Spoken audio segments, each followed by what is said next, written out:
Assalamualaikum warahmatullahi wabarakatuh. Hai para pejuang keluarga. Jumpa lagi dengan saya Ahmad Zain.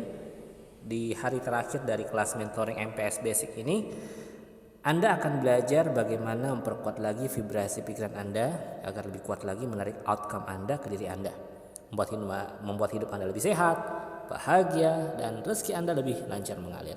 Amin ya rabbal alamin. Inilah senjata pamungkas untuk menarik hal-hal yang Anda inginkan ke dalam diri Anda. Makanya saya taruh materinya di paling akhir. Bagaimana? Anda siap belajar materi pamungkasnya? Baik, kita mulai. Sahabat, agar hidup kita lebih damai, bahagia, rezeki mengalir dengan lancar dan deras, dan Anda mendapatkan bonus berupa kesehatan, kita harus memperbaiki 3 hubungan kita.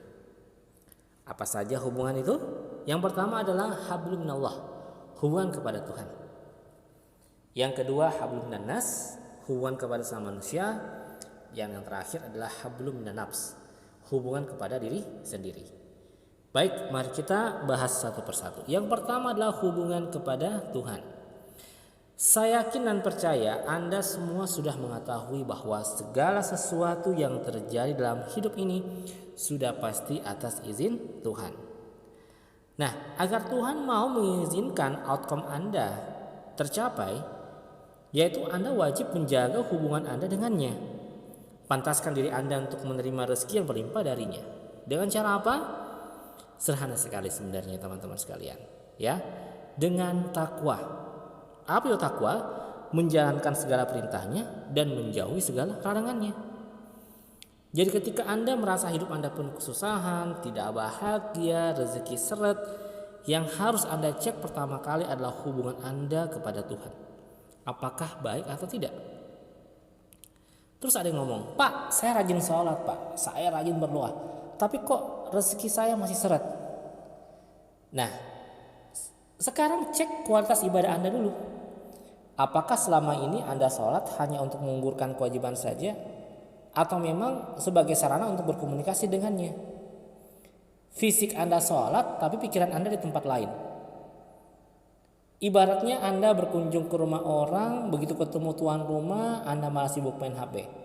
Pasti tuan rumah tidak akan respect sama Anda. Anda mau minta tolong sama tuan rumah, saya jamin tidak akan ditolong.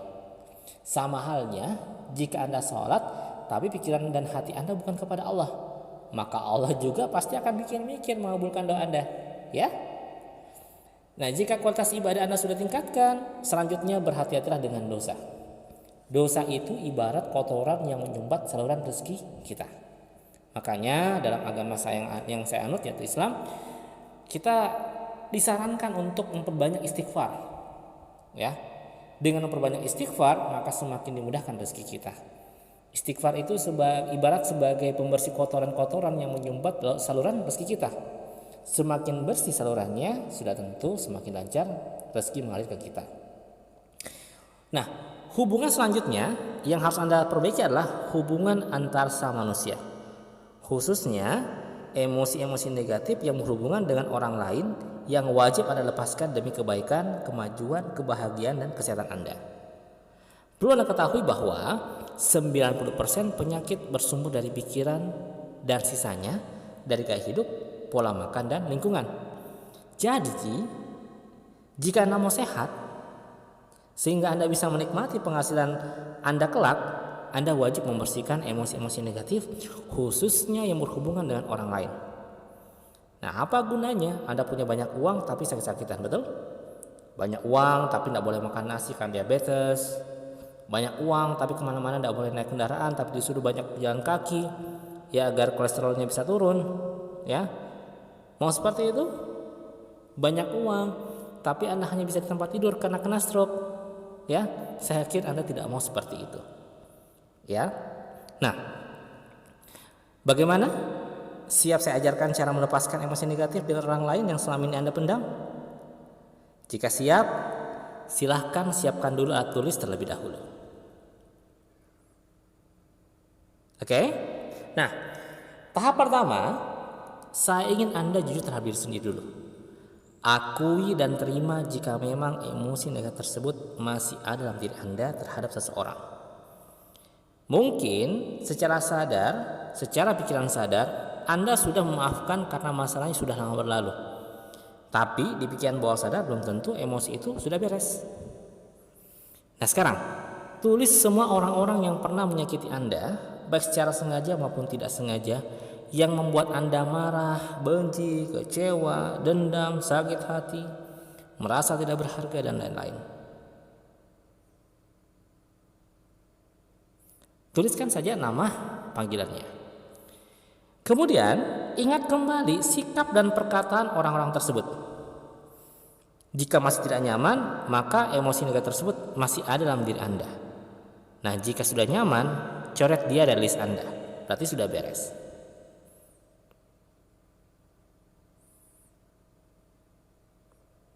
Nah, jika sudah, saatnya kita melakukan pelepasan emosi negatif tersebut dengan forgiveness terapi atau terapi memaafkan. Nah, ini kita praktek dulu ya. Ya, Anda mungkin bisa tuliskan 1-2 orang dulu. Sisanya nanti Anda bisa lanjutkan setelah Anda mempelajari video ini. Nah, kita lanjut. Nah, bagaimana forgiveness terapi itu? Caranya sederhana. Tapi sekali lagi, saya minta Anda untuk bisa jujur terhadap diri sendiri, terhadap perasaan Anda. Akui, terima, baru bisa dilepaskan emosinya. Ya, karena kita tidak bisa melepaskan sesuatu yang belum kita terima dulu.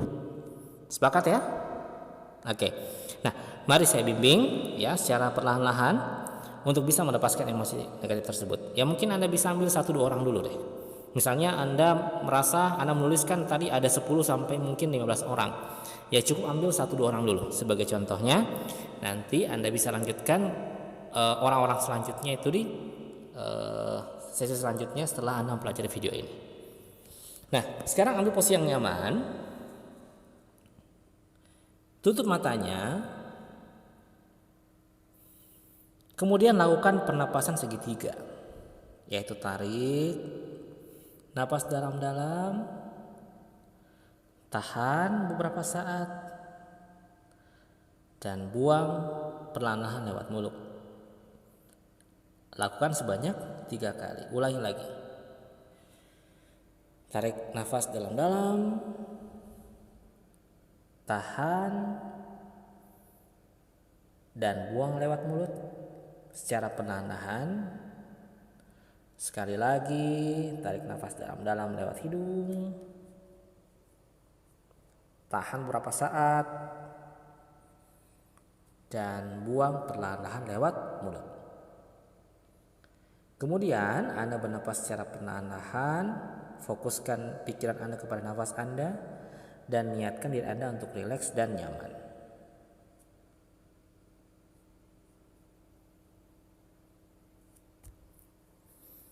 Setelah Anda sudah merasakan rileks dan nyaman, saya minta Anda untuk mengimajinasikan dan merasakan seolah-olah orang yang sudah menyakiti Anda itu ada di depan Anda sekarang. Lihat lagi mukanya, postur tubuhnya. Kemudian, ingat kembali semua kata-kata, sikap, perbuatan mereka kepada Anda sehingga Anda bisa merasakan kembali emosinya. Izinkan Anda untuk merasakan kembali emosinya. Beranikan diri Anda untuk merasakan kembali emosinya. Setelah emosinya sudah dirasakan kembali, akui dan terima emosi tersebut ada dalam diri Anda, dan Anda siap untuk melepaskan saat ini juga selamanya dalam diri Anda, karena Anda sudah tidak membutuhkan emosi itu lagi. Tahap selanjutnya, lepaskan emosi tersebut dengan cara mengungkapkan semua unek-unek Anda kepada mereka. Anda mau marah-marah boleh, mau maki-maki boleh, tapi cukup dalam hati. Dan Anda niatkan setiap kata-kata yang Anda ucapkan membuat perasaan Anda lebih lega. Jika ada perasaan ingin nangis atau marah dan lain-lain, lakukan saja, jangan ditahan. Lepaskan emosi tersebut sampai Anda merasa lega. Ingat, sampai lega. Jika belum lega, jangan berhenti. Saya akan kasih Anda waktu beberapa saat untuk bisa melepaskan emosi tersebut dengan cara mengungkapkan unek-unek Anda kepada orang yang menyakiti Anda. Sampai nanti Anda mendengarkan kembali suara saya.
Baik, kembali dengarkan suara saya.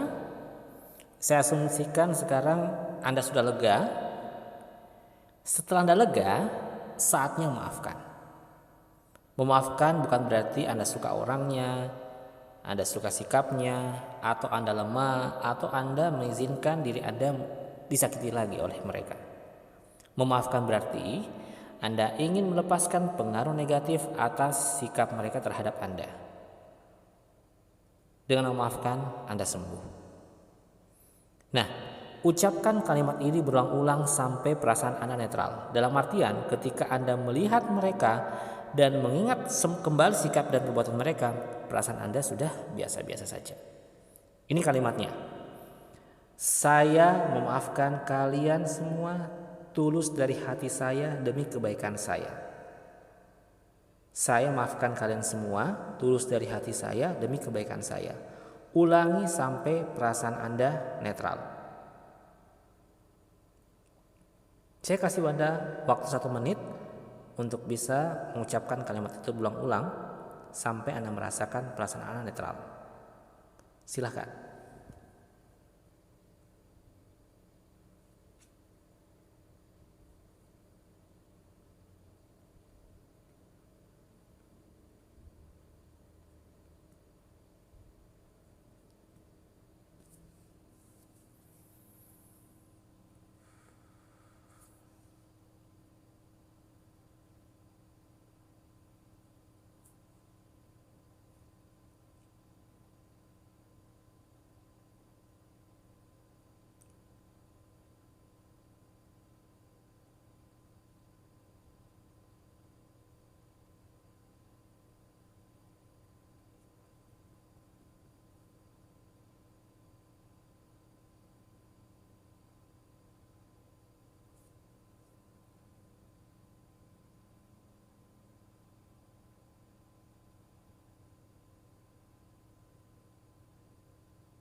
Baik, kita lanjutkan lagi. Jika sudah netral, maka tahap selanjutnya adalah Anda bayangkan Anda menjabat tangan mereka sebagai simbol masalah emosional Anda sudah terselesaikan dan tidak akan mengganggu diri Anda lagi mulai saat ini dan seterusnya. Tahap terakhir, Anda hilangkan mereka dari pandangan dan pikiran Anda seiring hilangnya semua masalah emosional Anda dengan mereka. Jika sudah, Anda boleh buka mata dan ucapkan syukur kepada Tuhan atas kesembuhan yang diberikan. Kemudian tarik nafas dalam dari hidung, buang lewat mulut, lakukan 3 kali. Oke, sudah. Nah, sahabat, sampai di sini Anda jangan senang dulu, karena masalah Anda mungkin belum selesai. Masih ada mungkin masalah emosional yang harus Anda selesaikan yang berhubungan dengan orang lain. Apakah itu? yaitu emosi negatif yang muncul akibat Anda pernah menzolimi orang, baik secara sengaja maupun tidak, yang membuat Anda merasa menyesal dan merasa bersalah. Nah, caranya sama dengan di atas. Anda tuliskan nama-nama orangnya, ingat kembali sikap dan perbuatan Anda kepada mereka yang membuat Anda merasa menyesal. Jika sudah nyaman, coret mereka dari list Anda. Jika tidak nyaman, Anda selesaikan, ya, dengan cara sama yang di atas. Jika Anda sudah ulangi langkah yang sama yang di atas, bedanya di sini adalah Andalah yang minta maaf dengan mengucapkan, "Saya minta maaf atas segala sikap dan perbuatan saya yang menyakiti kalian. Tulus dari hati saya demi kebaikan kita bersama." Itu Anda ulangi sampai Anda merasakan perasaan netral. Setelah netral, Anda jabat tangannya, kemudian hilangkan dari pikiran dan pandangan Anda. Selesai. Ya, bedanya cuma di situ. Nah, sahabat, setelah Anda melakukan progres terapi ini sampai betul-betul semua emosi negatif Anda bersih, jangan heran jika keluhan fisik Anda, penyakit Anda secara tiba-tiba sembuh sendiri. Sudah banyak contoh-contoh kasus dalam ruang praktek saya, orang yang punya penyakit seperti kolesterol, diabetes, asam lambung, bahkan sampai kanker payudara itu bisa sembuh atas izin Allah setelah emosinya kita bereskan. Ya. Nah, sebagai pelengkap bersama dengan video ini saya berikan audio MPS kedamaian jiwa. Audio ini akan membantu memprogram pikiran bawah sadar Anda agar selalu positif, bebas dari stres dan selalu damai dan bahagia. Anda bisa dengarkan audio ini kapanpun Anda inginkan. Sebagai pendamping audio MPS 100 juta yang wajib Anda dengarkan sebanyak 30 kali. Oke sahabat, dan yang terakhir yang paling banyak orang tidak sadari adalah hubungan terhadap diri sendiri. Nah, untuk hubungan yang terakhir ini dibutuhkan pembahasan khusus dan nanti akan saya bahas di grup lanjutan yaitu MPS Advance. Di grup lanjutan ini Anda akan saya berikan materi tentang berapa model bisnis yang cocok untuk Anda jalankan sebagai kendaraan bisnis kendaraan Anda menuju pasif income minimal 1 juta per bulan. Nah, kenapa harus melalui bisnis? Karena kita tidak mungkin mempunyai pasif income jika hanya jadi pegawai atau seorang profesional. Ya, jawabannya nanti akan saya bahas tuntas di grup lanjutan MPS Advance. Silakan menghubungi admin pendamping Anda untuk dipindahkan ke grup MPS Advance ketika Anda ingin belajar lebih banyak lagi bersama saya.